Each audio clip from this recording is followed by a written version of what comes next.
Good day everyone. We are going to present the monitoring report for the first semester, covering January to June 2025 for Barangay Lico located in the municipality of Naval, province of Biliran. I am Michael Camilion together with my group Ivan Bonyales, Aljo Mitran, Miles Dan Tugunon. Our goal is to share the demographic and the labor situation of Barangay Lico using data from Official Barangay Monitoring Report or RBI form. These reports aims to describe the age distribution, employment status, and overpopulation profile of the community to support local development planning. is a small but growing community with a total population of 1,270 individuals, divided into 276 households and 336 families. It belongs to Region 8 and has 718 registered voters.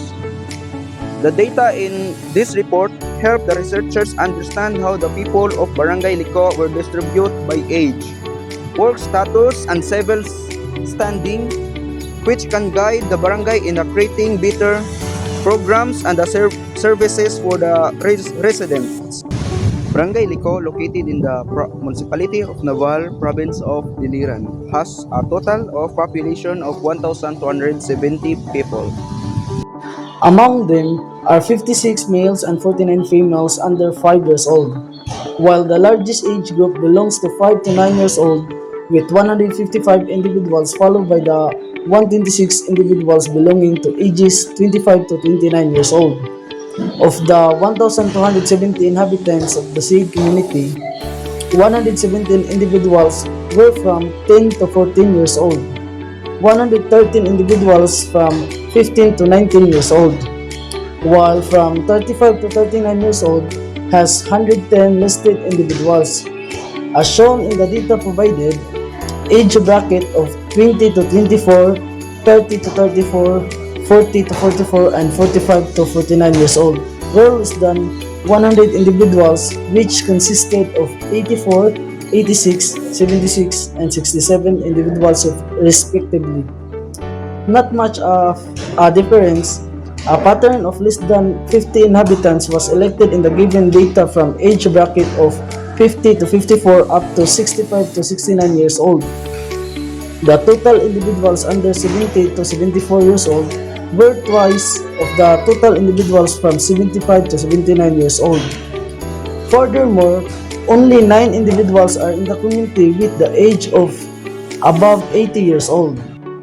The data used for the report were collected from the Barangay Monitoring Report RBI Form C Revised 2024, which was prepared by the Barangay Secretary and submitted to the Department of the Interior and Local Government DILG. The document compiles population and employment information gathered from household surveys conducted within the barangay. Information such as population by age bracket, employment status, civil status, and labor force participation was included. These data help the barangay track changes in the population and plan development programs effectively. The process ensures that the data were accurate and reflect the true situation of the residents. Through this data collection methods, officials were able to identify trends such as which age groups need more job opportunities or which sectors require more government attention. It also helps in understanding how the population changes over time, guiding local leaders in making well-informed decisions. The population of Barangay Lico is 1,270, composed of males and females across various groups. Age group is 5 to 9 years old, 155 people, followed by 20 to 24 years old, 126, and 10 to 14 years old is 117. This means that the barangay has a youthful population, which is good for the future workforce and productivity of the community. In terms of the labor force, Barangay Lico has 482 working individuals, 300 males, and 182 females. The data show that men still dominate most workers since the community is more agriculturally inland, has the skills of masonry and laborer of going building structure, but many women also contribute to the local economy. There are also 20 unemployed individuals, showing that while most adults are working, there is still a need for more job opportunities. Therefore, the labor force participation rate, or LFPR, of the said community is 53.98%.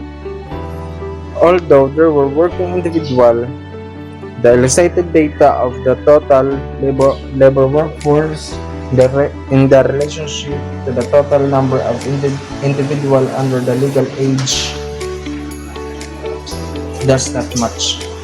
The employment rate was not given. However, the data show that 37.95% or 482 residents from the total population belong to the labor force, either locally or abroad. In relation to working abroad, 43 inhabitants choose to work overseas, indicating that some residents look for opportunities outside the country to meet their ends.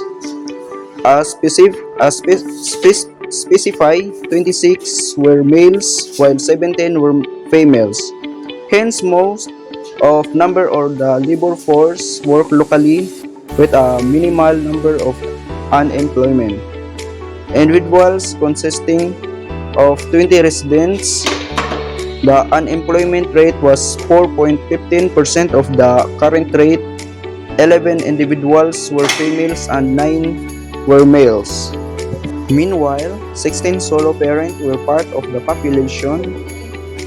4 out of the 16 families were led by single father, while rest of the previous were led by single mothers. In terms of civil status, there are 233 single individuals and 726 married residents, showing that many adults were already starting or maintaining families.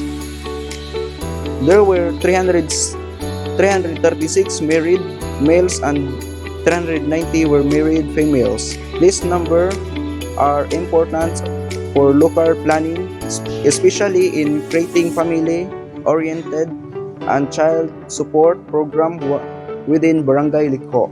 Moreover, out of school youth and children under the age of 16 to 14 and 15 to 24 years old, respectively, as well as the indigenous people, absences has no significant effect in local economy. In conclusion, Barangay Lico has a balanced and youth population, with the most residents being working age, although the barangay has a slight number of unemployed individuals.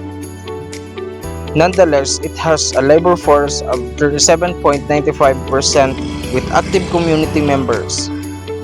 This means that programs focusing on job creation, livelihood, and educational are important to uplift the economy of the barangay. The data also show the presence of various social groups such as PWDs, OFWs, and solo parents contributing to the diversity of development of the barangay in terms of local economy.